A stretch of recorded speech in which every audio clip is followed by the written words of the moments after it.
గతంలో పాకాల మండలం పుల్లవండ్లపల్లి పరిసర ప్రాంతాల్లో సంచరిస్తూ స్థానికులకు ముప్ప తిప్పలు పెట్టిన 3 ఏనుగులు ఇప్పుడు చిత్తూరు జిల్లా సోమల మండల పరిసర ప్రాంతాల్లోని పంట పొలాలపై తమ దాడులను కొనసాగిస్తూ స్థానిక రైతులకు కష్ట నష్టాలు పాల్చేస్తున్నాయి.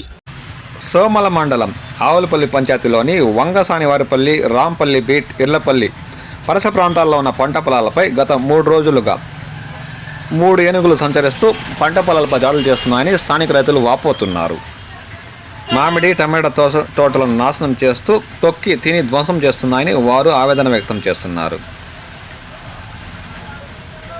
రైతులు టమాటా కోతలను కూడా ఆపేసి పంటను కాపాడుకునేందుకు రాత్రి వేళల్లో పహారా కాస్తూ ఉన్న ఈ 3 ఏనుగులు టమాటా పంటలపై దాడులు చేస్తూ తీవ్రంగా నష్టపరుస్తున్నట్లు వారు ఆవేదన వ్యక్తం చేస్తున్నారు.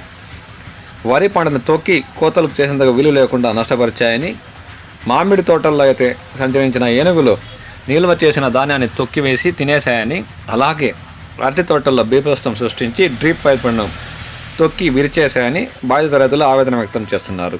రాత్రిపూట పొలాల వైపు వెళ్ళడానికి రైతులు భయపడుతున్నారు. అటవీ శాఖ అధికారులు స్పందించి ప్రత్యేక చర్యలు చేపట్టి వీటిని దూర ప్రాంతాలకు తరమేసేందుకు కృషి చేయాలని వారు కోరుతున్నారు.